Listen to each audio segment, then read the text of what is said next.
welcome. Welcome to Lunar Yoga. So we find ourselves tonight, at the time of this recording, in the waxing crescent phase of the moon.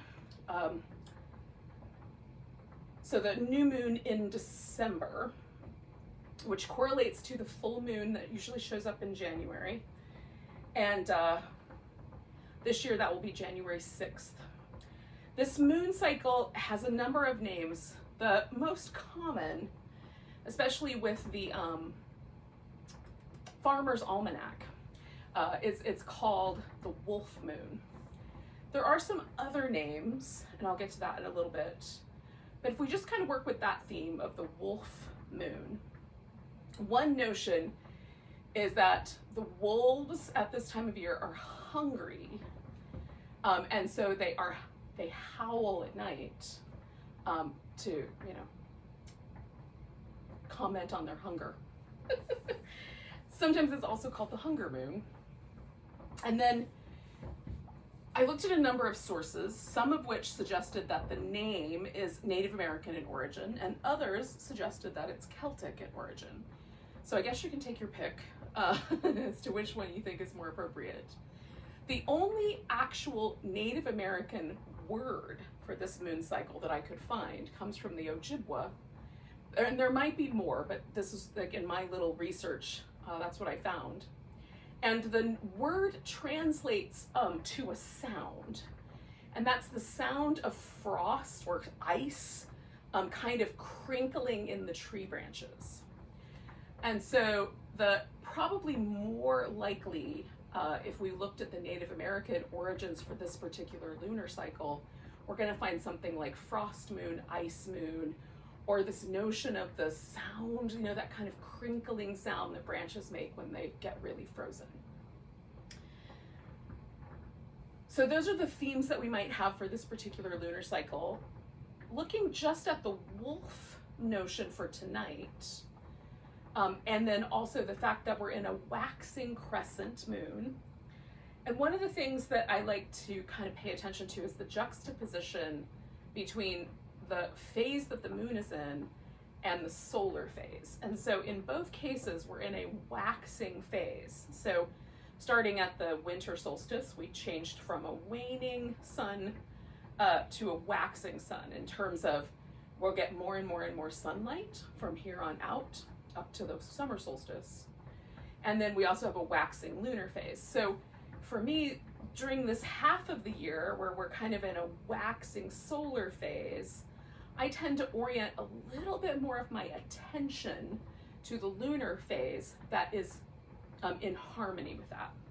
So that means if we're kind of looking at the waxing phase of the moon, we might pay attention to things we want to increase in our life, new beginnings, fresh starts, those kinds of like increasing or things that we're adding to. And so when we get to that phase at the full moon where we turn into a waning phase, we might then just kind of allow that to be a period of rest and spend a little bit more of our attention on the waxing phase of the moon for this first half of the year. So that's a notion. You can spend whatever time you like. There's no rules here, but it's an idea to work with. Now I have this little deck of cards called Moon Magic. It's a little mini deck, and it has a card. I think I just got rid of my glasses, but it has a card for each aspect of the phase, and this is the waxing crescent 3, and it's it has like a little theme for each day. So today's theme, I will not remain stuck. I will, I think it's accept or embrace change. So if we consider like how we might be stuck or how we might embrace change, and we consider the qualities of the wolf moon or the symbology of the wolf, you might think about like all of the different sort of wolf images that you have in your mind. And when I looked for stories about wolves, the first few that came up were Little Red Riding Hood, the Three Little Pigs, like these are stories where the wolf is the baddie, right? The wolf is the bad guy in the story.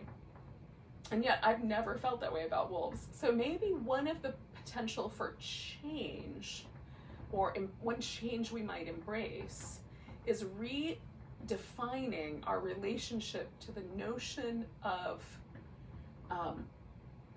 that sort of the representation that the wolf has in the story. So in the story, the wolf, whether it's Red Riding Hood or Little Pigs, the wolf represents chaos or change or things that come from the outside that we don't really have control over. And if we want to move forward, how do we embrace a little bit of that chaos or a little bit of the unknown? So that's what I'm going to offer us up for today. So for this week, we might consider our relationship to the power of nature or the power of the unknown. All right, so let's find ourselves in a seat. So I'm going to do a little meditation to start with. So find yourself in a comfortable seat. If you want to sit up on a pillow or you want to sit on a blanket, I'm going to stick a little blanket right underneath the edges of my knees here, just to make it a little more comfy. And everybody will be, like, some people will like having their hips a little higher, especially if your knees tend to sit up high when you sit on the floor, or you can sit in a chair if that would be better.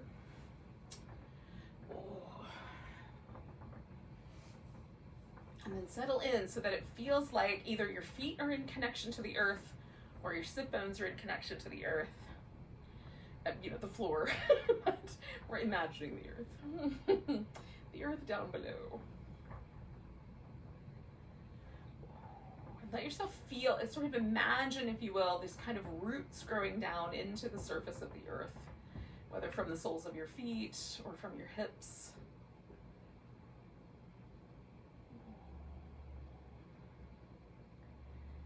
Even imagine almost like your legs make a kind of little dome or a little cup that sits on the earth, so that there's a little stable base. Now we'll start at the top of the head and just bring attention to the crown, just slightly above the top of the head. It's kind of a metaphoric place for connection to spirit or collective consciousness or God, however you want to picture that.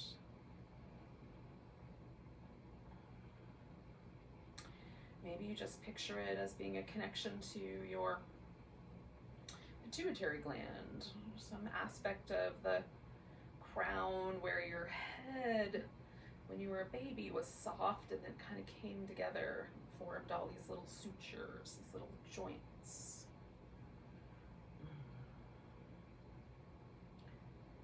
And let your consciousness come down so that it sort of fills in behind the eyes, above the sinuses, this kind of inner chamber of the skull.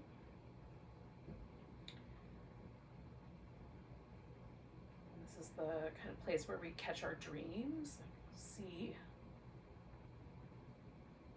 daydreams or nighttime dreams. It's the visionary center.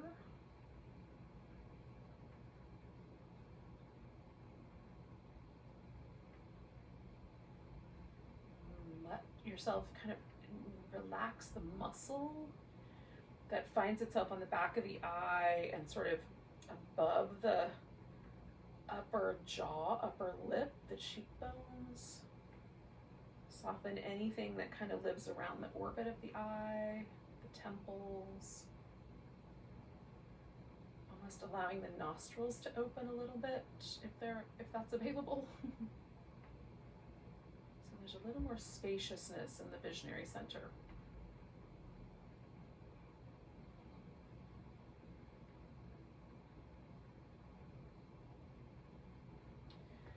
And we'll allow our consciousness to inhabit the sort of neck area. So from the back of the tongue, the soft palate, the vocal cords, the hyoid bone, including the muscles of the neck, the upper shoulder, collarbone area. Can we release any tension from the back of the neck, the back of the tongue, the upper palate, throat, vocal cords? You may even pay attention to the sound of the breath as it gently passes through the vocal cords.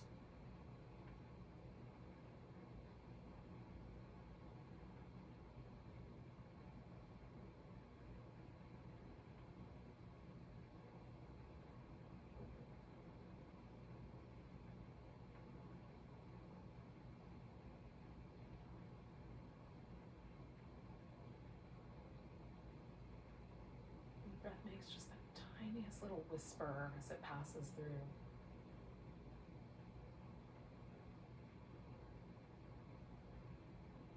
Slightly velvety sensation in the throat.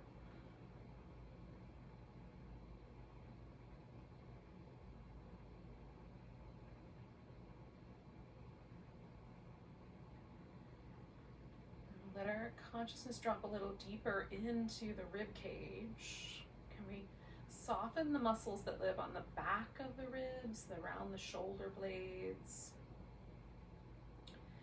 Can we let the chest muscles relax in the armpits? We might connect to the lungs or the heart. And can we do so in a way that makes this feel kind of spacious and a little fluttery? This is another kind of notion that we might be able to use the heart as a sort of seeing or as a way of perceiving. So you might picture yourself almost gazing out of the cave of the heart.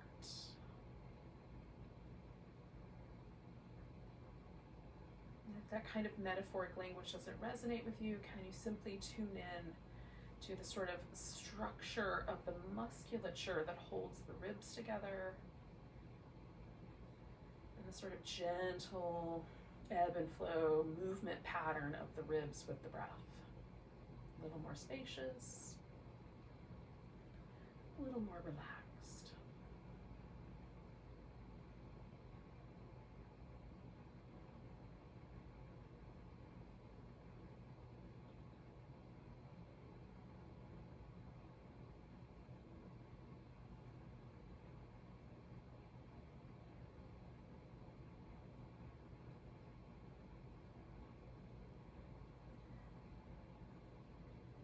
Exhale, let your consciousness or your awareness drop down into the deep belly, behind the navel, below the rib cage. This kind of center where it kind of tucks back against the lower back. There might also be some movement in this upper abdomen that happens with the movement of the diaphragm. Often, if we feel uncertain, we get little butterflies in that little unsteady, wobbly feeling in the belly. When we're feeling kind of full of ourselves, we might even find ourselves wanting to expose the belly.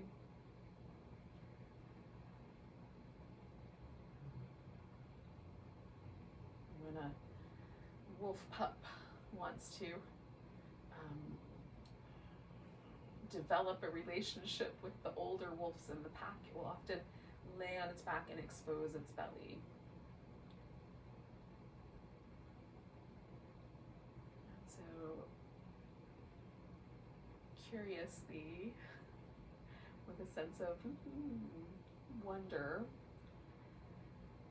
can we explore the notion that how we connect to our community? We might connect to our community through a kind of gut instinct or a feeling of connection to people that sort of centers itself here in this area, or a feeling of no for some folks that are not a part of our tribe. And can we allow ourselves to sort of develop a relationship with this intuitive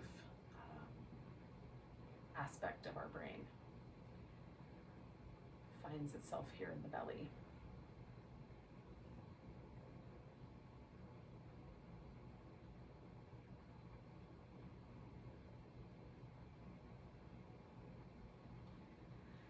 Let our consciousness drop a little deeper into the bowl of the pelvis itself. And can we almost imagine that the pelvis is kind of a watery vessel? Literally our organs here, kidneys, bladder, that hold water. Colon absorbs water.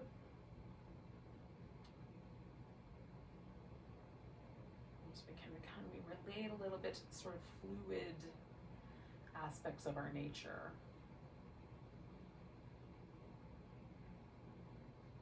And in relationship to this sort of upper navel area, can we allow a sort of our intuition to blend with a notion of being fluid, of being in flow, of being open.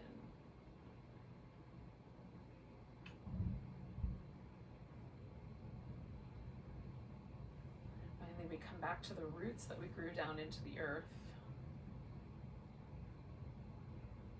Let ourselves sort of feel a little bit of a sort of cyclical movement pattern, kind of pulling a little bit of whatever you might need right now. Courage, strength, resilience, up from the earth. Let it kind of swirl in this belly pelvic bowl. And then send it back down through the roots to the earth. And again, if you struggle with metaphor, which some people's minds don't work that way, and instead just feel the connection that the bones that you're sitting on have to the whatever surface you're sitting on. Feel the sort of length of the legs, the muscle of the feet, the calves, the thighs. Just relate to that physicality. The steadiness, the strength that the hips, the legs, the feet provide. We're unique in the way that we bipedally locomote. Most creatures on the earth use more than 2 limbs to travel over the surface of the earth.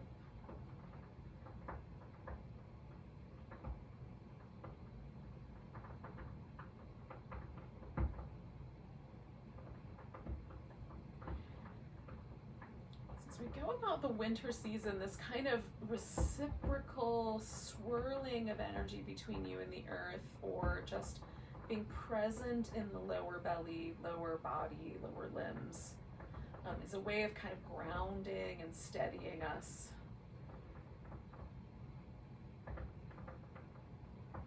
So for now, we're going to leave behind the seat, but we'll still work with the legs. So we'll let them first just come out straight.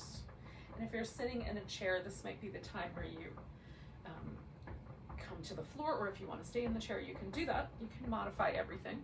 Just give yourself a chance to kind of shake your legs out.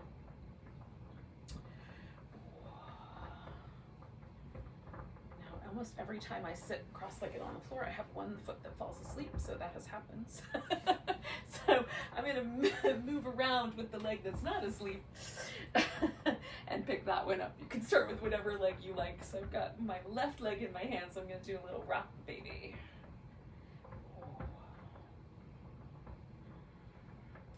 We're going to do this motion a couple of different times in a couple of different iterations. So we'll start with that one, and then I'm going to place that leg on the floor and the other leg straight out. Now, you can turn the toes up.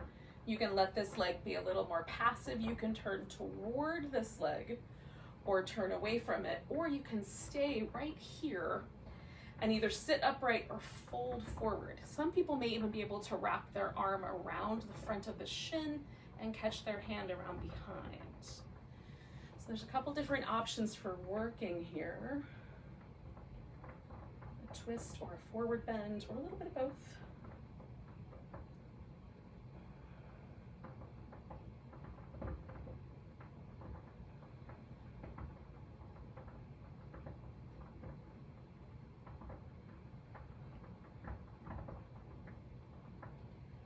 I'm trying to send my breath kind of deep into this lower belly, so I'm still connecting to that intuitive space.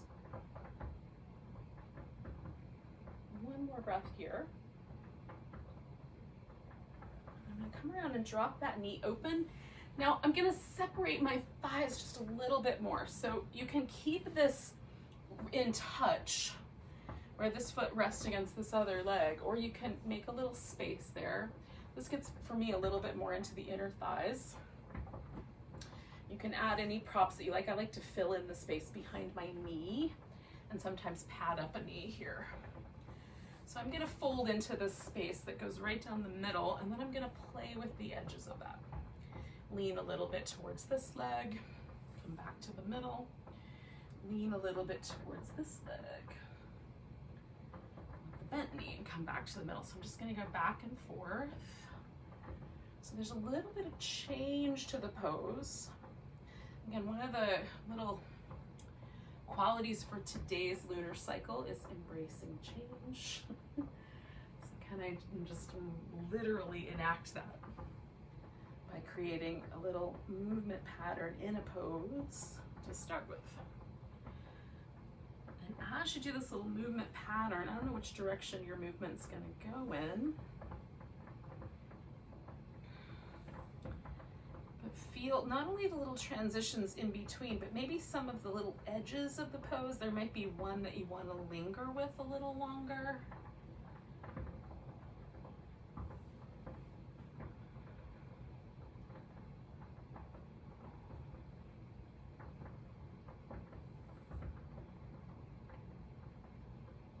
Find your way into the space you might want to linger with, or do one more sequence.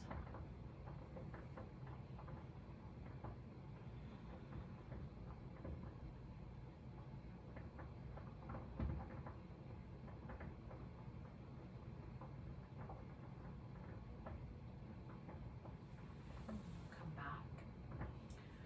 Give both legs a little shimmy.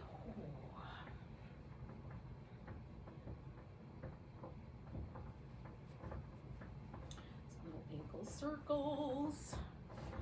And I'm going to pick up the leg that is now awake to a little rock the baby.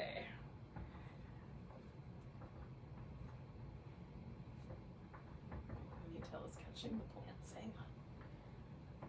Okay, there we go. Again, I'm going to put that down. The other leg is out straight. I have some options here. I'm going to let that leg go passive like I did on the other side. And I'm gonna do a twist, but again, you can fold forward, sit upright with that leg. You can twist the opposite direction. So choose for yourself what you think is gonna be best, or just try them all out and go with your favorite. Both are valid options.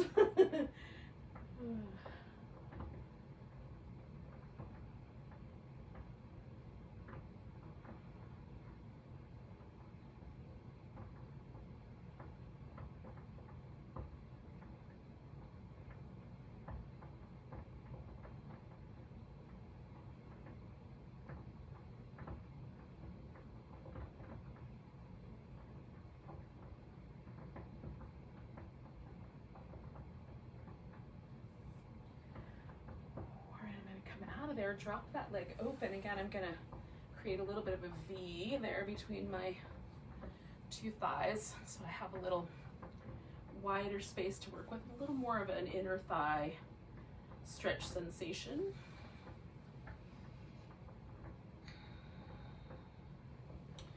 And again, I'm gonna create a kind of pulsation, a little change up here.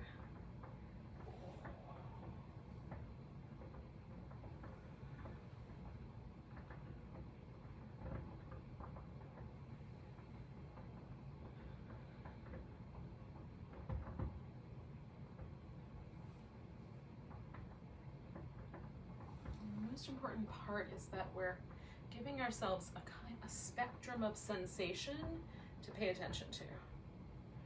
So am I feeling, what is the spectrum of sensation I'm feeling across my side of my abdomen?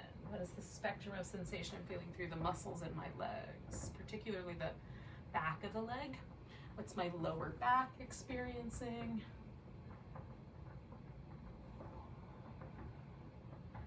And that's kind of the physicality of the outer part of the body. And then inner body experience for me is, are there any aspects of this that feel more grounding or soothing, a little more calming? Does anything along this way kind of stimulate or make me feel a little buzzier?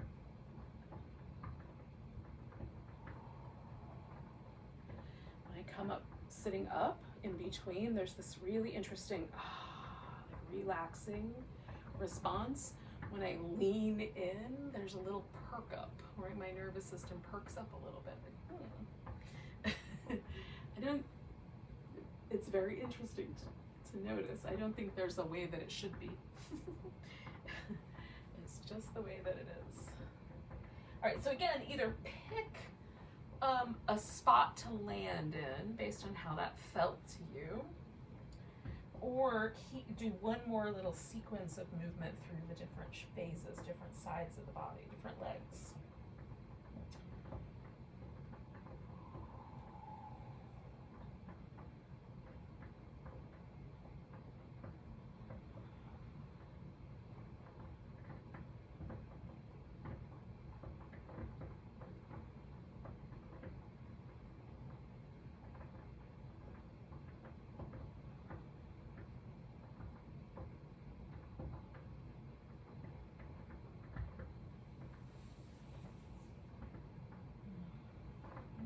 Breath here.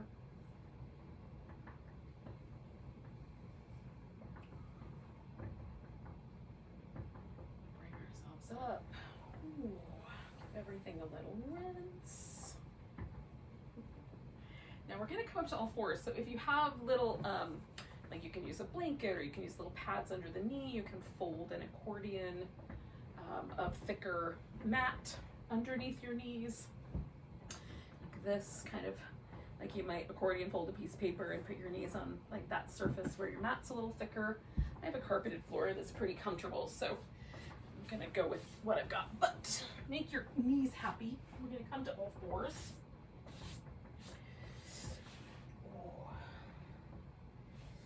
To start with, just notice, is there a desire to sort of drop the belly and let the pelvis tilt in that direction, or is there a desire to tuck the pelvis, let the back round? Does it feel nicer to be in the center? We'll just explore those shapes. You may have done these shapes 1,000 times, so just bring a sort of freshness to this by maybe slowing it down, or changing the relationship of arms. Maybe come down onto your elbows. Get to that one in a little bit. Now come to the most comfortable position for your back to live in. Take the one leg up, doesn't matter which one, and we're just gonna rock that baby back and forth.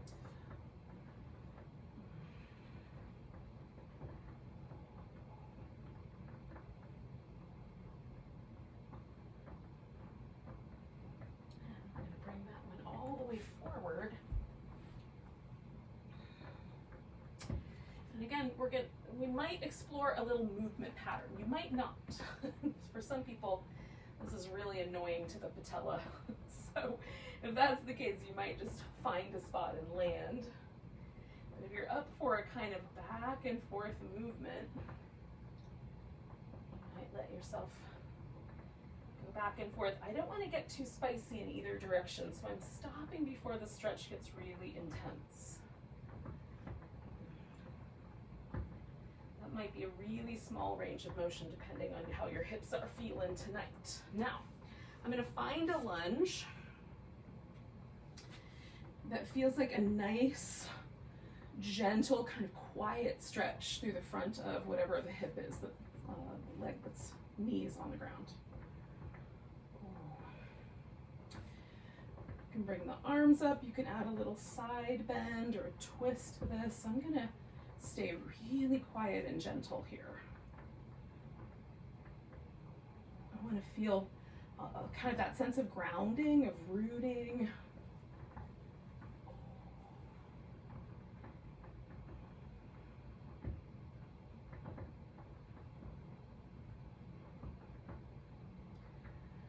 And then we're going to change it a little. So you might back the hips off and do a hamstring stretch. You might bring the torso lower in relationship to the hip.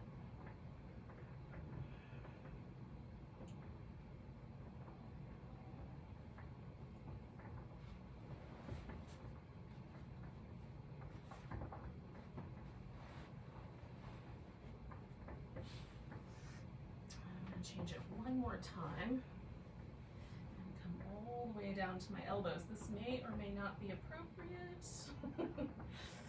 Depends on this hip might be spicy, that hip might be spicy, maybe stick with something else. Just finding like a relationship to the pose that's nice, relaxed, welcoming. How's that?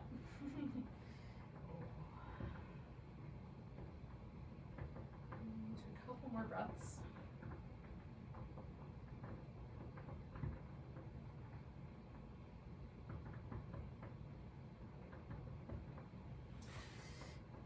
Now we're going to send the hips back, and this could be a little bit tricky. I'm going to use this pillow, and I'm going to sit down beside my knee here. Some folks will feel really comfortable just sitting right down on the floor. I need a little space. And other folks are going to not feel comfortable at all having the top of the foot and the top of the shin on the floor here. So you might roll onto your side and hold onto your foot.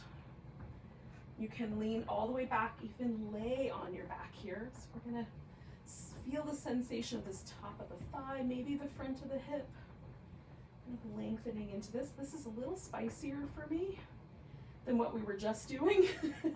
For other people, this will be more gentle than what we were just doing. Whatever version of that you elected to go into.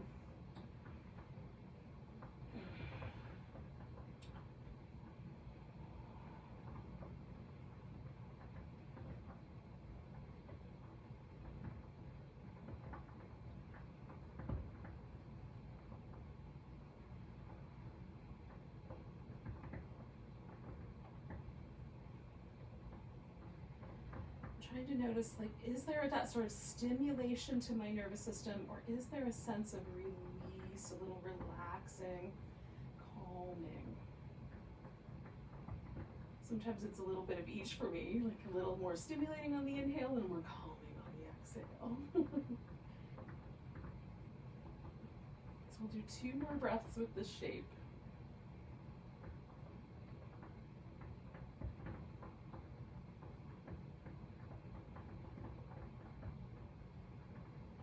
I'm going to take this leg that's up front here and bend the knee, and I'm going to shift my weight into that hip and then straighten this guy out all the way.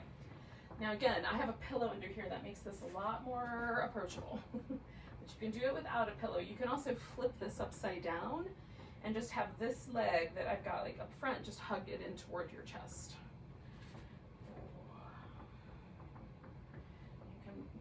Down, even lay all the way on the floor. You can stay propped up. I kind of want somewhere in between so that my lower back is really relaxed and happy here. This is really spicy in some days. Today's not so spicy, but if it feels too spicy, too intense, a sensation in the outer hip or up under the glute, or your feet fall asleep, flip your pose upside down.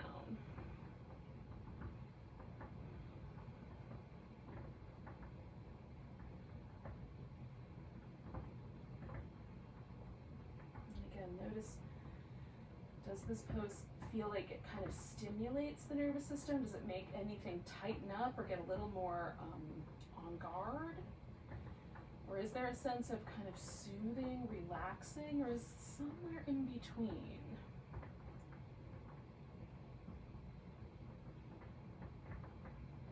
Does the vigilance come and go with the breath, or does it stay with the pose? there is any. Nervous system vigilance. This might be super peaceful and you almost take a nap. We'll do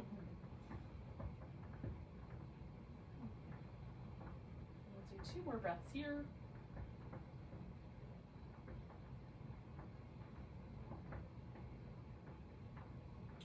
Now, depending on the options that you've chosen, you might need to come out of this by just coming, rocking yourself down to a seated position. I'm going to bring this leg around from the back and kind of fall off of this pillow. Give myself a moment to sort of jiggle both legs. And this little in-between space, I also try to notice, like, what happens when I leave the pose? Is there an immediate sense of like, oh, good? Does it feel tender or achy or a little bit resistant? Just notice, there's no right answer, just notice what does happen.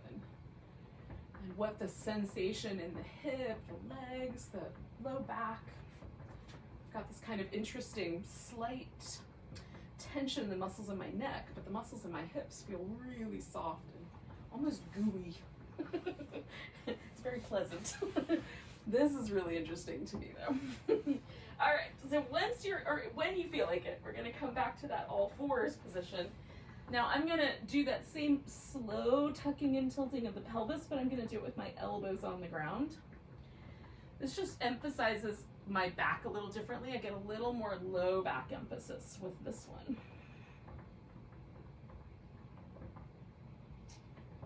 Again, I'm just finding that space where it feels like it's kind of a balance, then a tilt, and a tuck, and then somewhere in between. Do that one more time.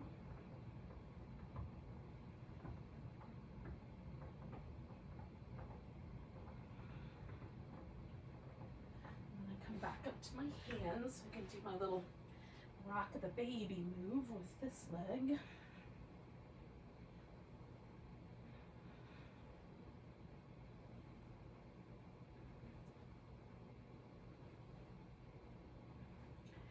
going to bring that guy forward. And again, I'm just going to start this little lunge pattern off with a little exploration, a little back and forth.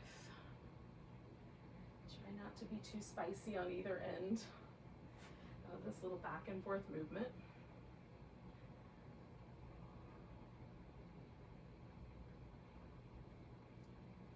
Just invite myself to become sensitive to when the pose actually begins.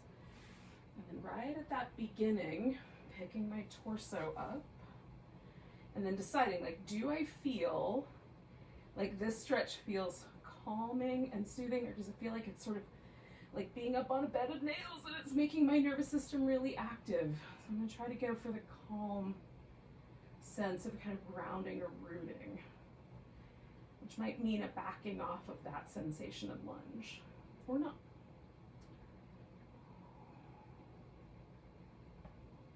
Once I find that sort of sense of, ooh, calming, softening.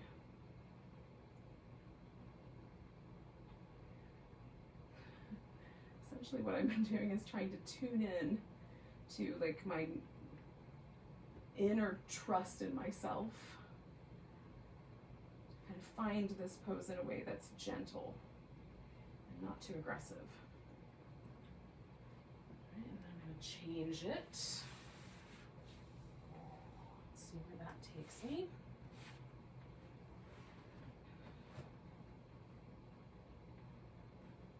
Still trying to find a kind of gentle, peaceful place.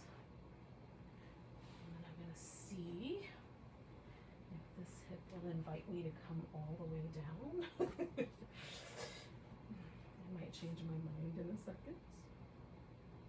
Oh, it feels pretty good.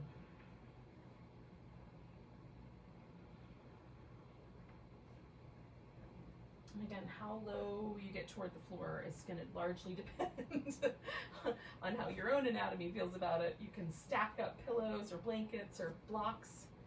so that you don't have to get so close to the ground. I've got a pillow under here to keep me from, my hip will go all the way to the ground, but that's too far. I have learned over the years that that is, while that feels good in the moment, later I will probably not be so happy. So the pillow makes it just right. Do 2 more breaths.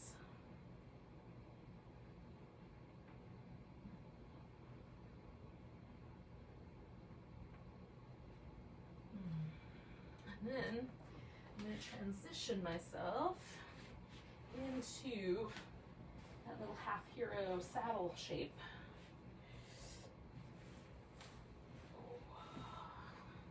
Which again, you can do laying on your side and holding onto your foot instead of having the top of the foot sort of resting on the floor, top of the shin. And you can lay all the way back if you're thinking to yourself, you know what, that would be amazing.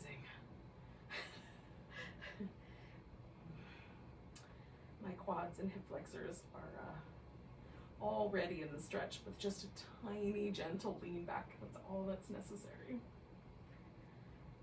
And again, I don't want to overly rub my fur the wrong way, rub my nervous system's fur the wrong way. I want to kind of keep it relatively soothing, relatively gentle. There's a little bit, with every change and every inhale, there's a little bit of like a little perk up of my nervous system, but can I mostly keep it calm?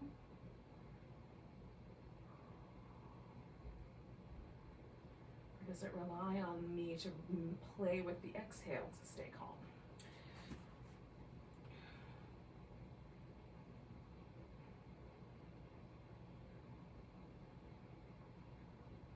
Part of navigating change in our lives is recognizing that change is going to be enervating, it's going to be exciting, it's going to fluff up our nervous system. And so that aspect of change is also exciting. It's disconcerting, but also super exciting. And so can we like find little avenues, little ways to also create that little sense of calm, little sense of peace within that, so that our inner control freak can have a sense that it's got, you know, that it's got something to do. We're giving it a task. I'm going to do 2 more breaths. It's always good to give your inner control freak a task.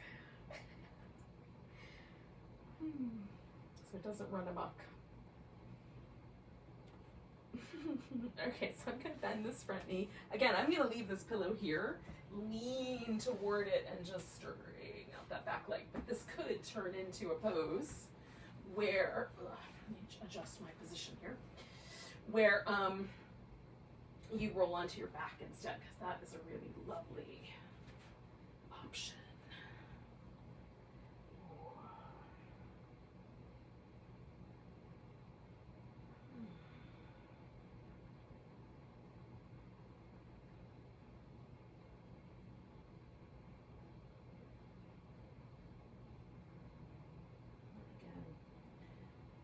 Sort of noticing how the pose itself,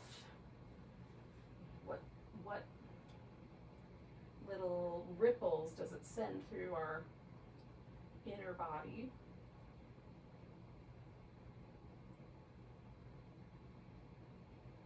Can we invite the pose to be soothing and welcoming?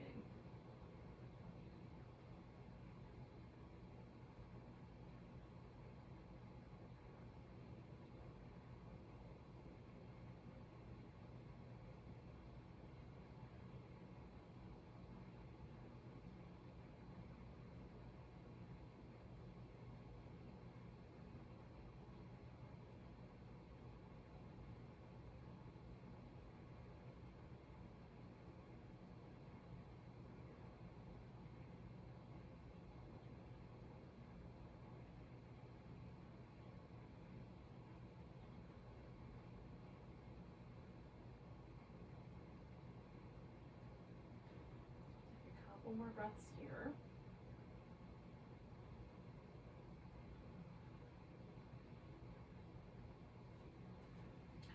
And then I'm going to bring this leg around from the back.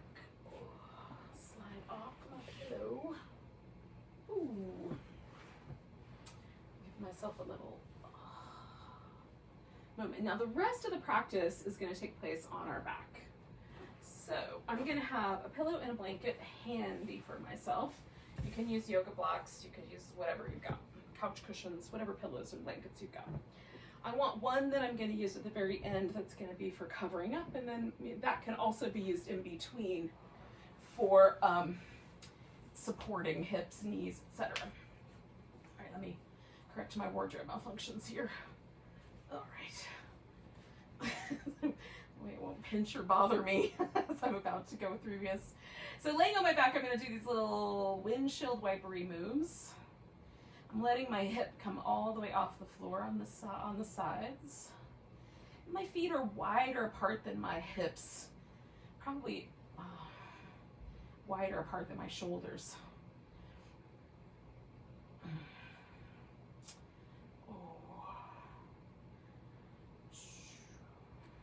Can play with the parameters. You can have the feet, oops, hi buddy. You can have the feet closer together, they can be wider apart.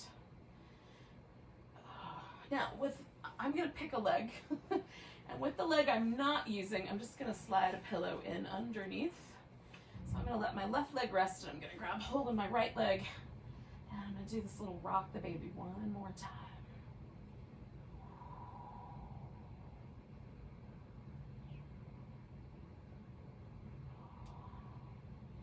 We're returning to the same shape, which is that lungy shape, but now we're doing it as a half happy baby.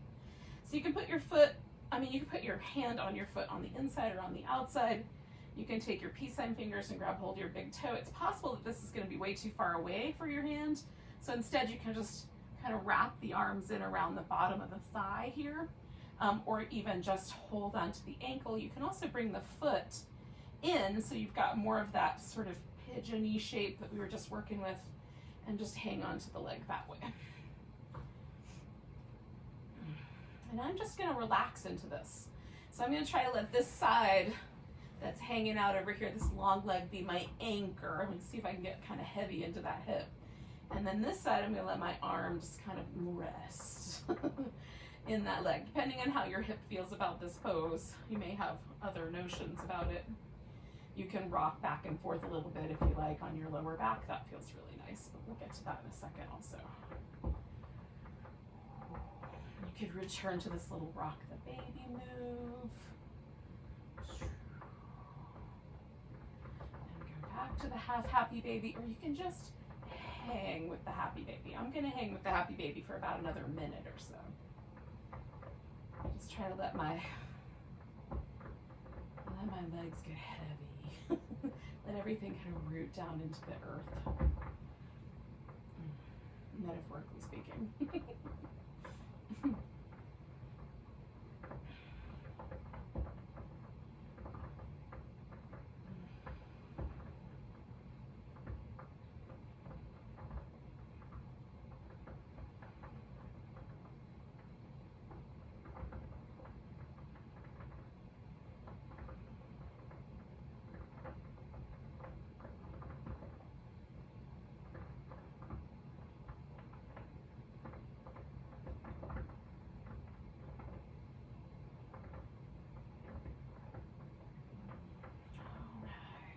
Take about 3 more breaths.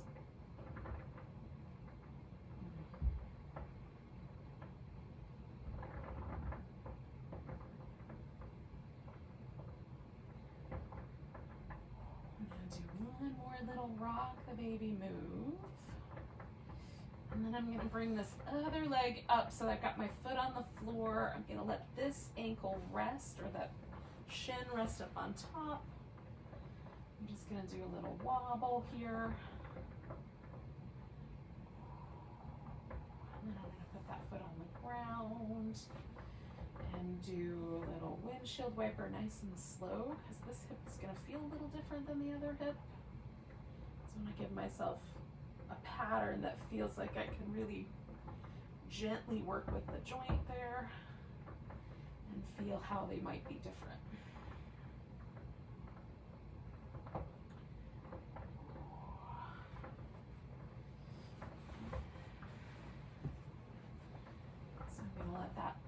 leg I was just working with stretch out over this pillow. And I'm gonna pick up the left one and do a little rock the baby.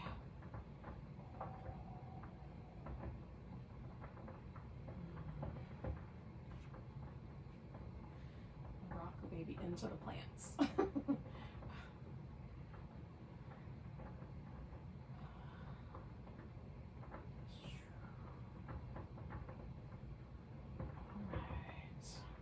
Do a little half happy baby.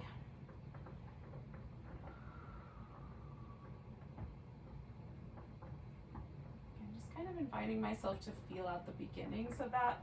This hip always feels different than this hip, which is just really interesting to me to sort of contrast the experience between the two.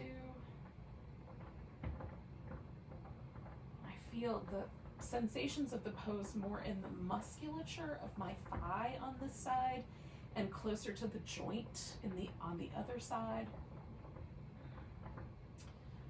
I'm doing one more little rock the baby,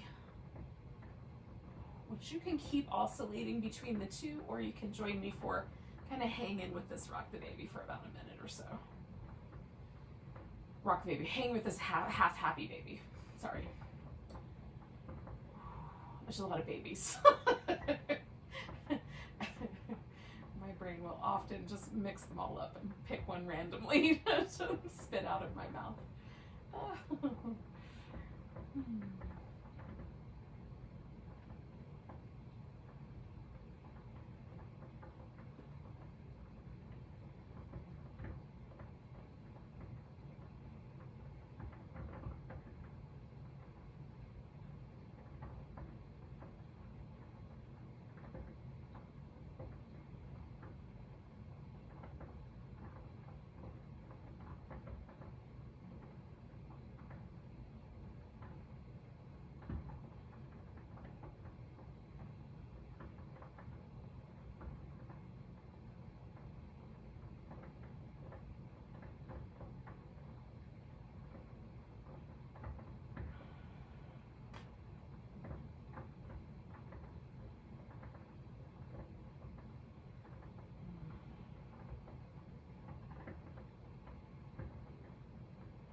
Take 3 more breaths.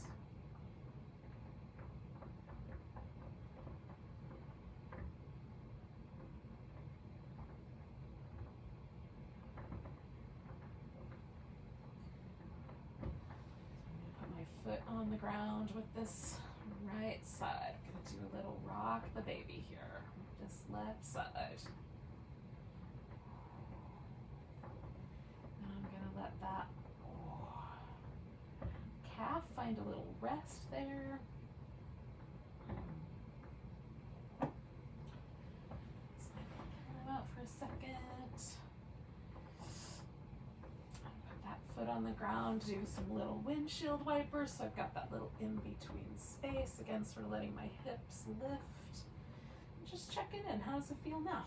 Now that I've done that on both sides. All right, last pose is going to be a full happy baby, or if you're up for it, I'm going to do a little happy puppy. At least that's what I've heard this called. So feet together, so it's a little more like a butterfly. I'm hanging onto my ankles instead of my feet, and I'm going to just give it a little rock back and forth across my lower back. Ooh.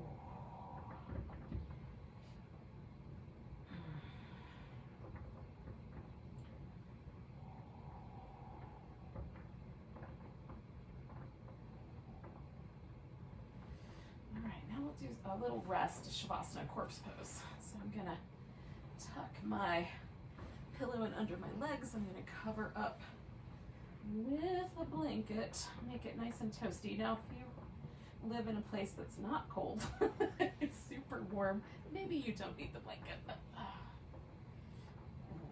here in the frozen lands of North America in winter, Blanket is welcome. I normally don't live in a frozen land, that's why I'm chuckling, but I live in a frozen land this week.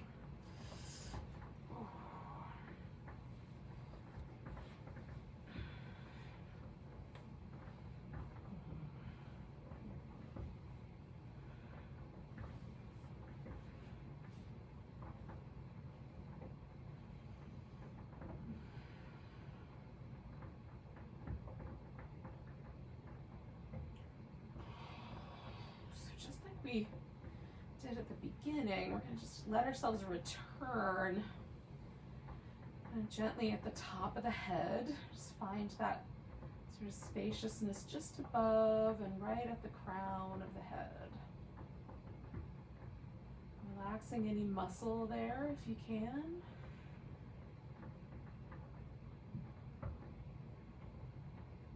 Relaxing the forehead and right in between the eyebrows. Over the temples, just letting our awareness kind of follow down into that sort of big expanse of the area where our brain lives, kind of hollow cavity of our skull.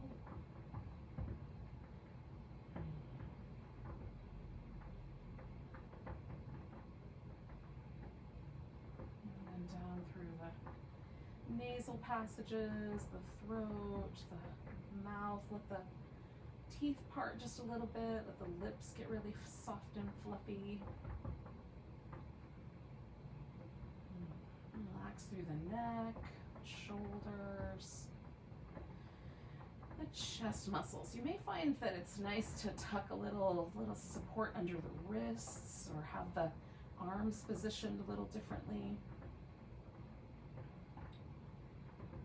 The chest and shoulders can just let go.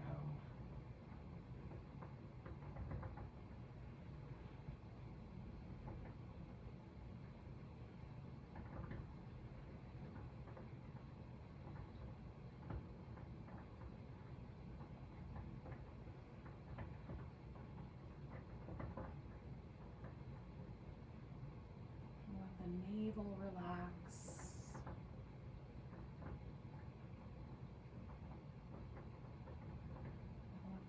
Legs and hips relax.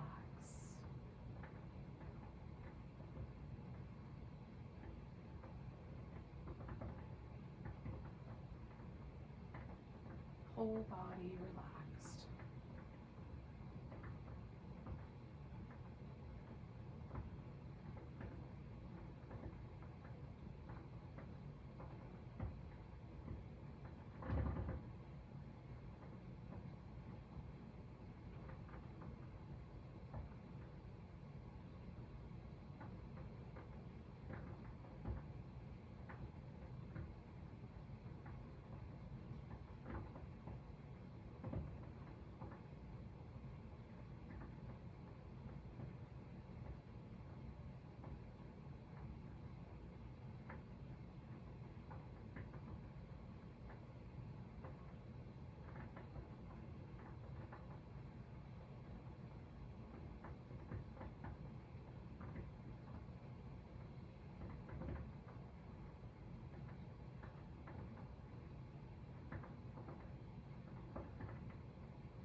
teeny tiny little change. We're going to stretch ourselves out and just sort of curve ourselves into a slight crescent shape. You can leave the arms low where they were, or you can stretch the arms overhead if you like.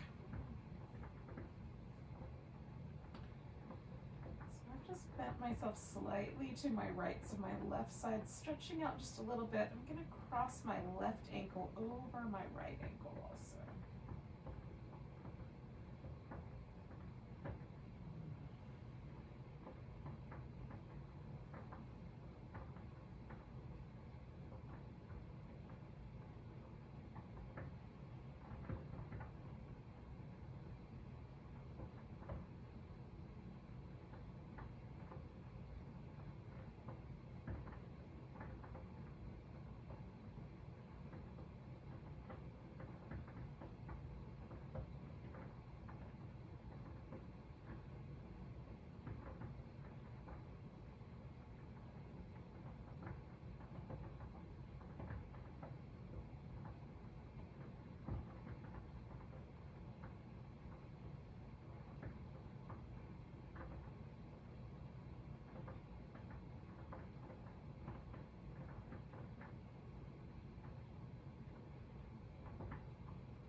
Hang out here for about 3 more breaths.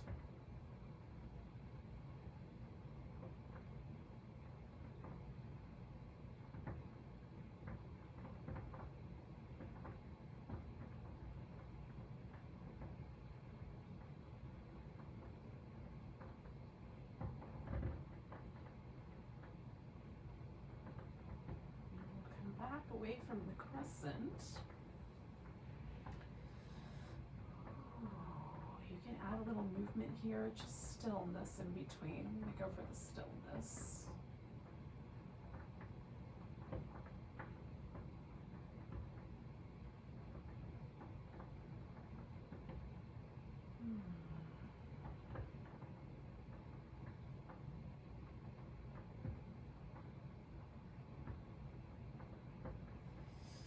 And we're going to bend the opposite direction.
And we'll stay for about 3 more breaths.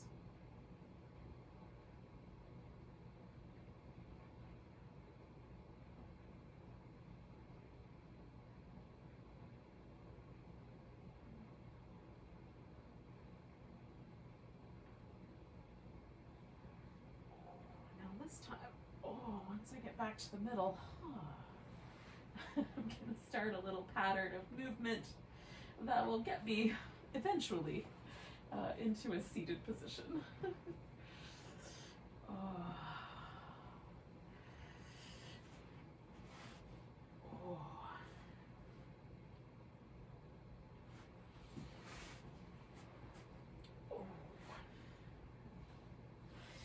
Once you return to your seat, take a moment just once again to sort of imagine those roots kind of extending down into the earth.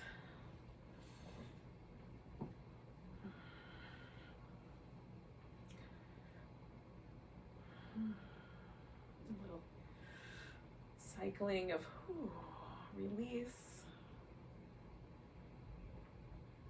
Picking up that sense of groundedness. This may be a practice where you want to just go right off to bed, or maybe you have other activities in mind. So pick up from the earth whatever it is you need at this moment. Let's take a nice big breath. And a big sigh. Namaste. Enjoy this waxing crescent phase of the moon. Next week we'll find ourselves just past the first quarter.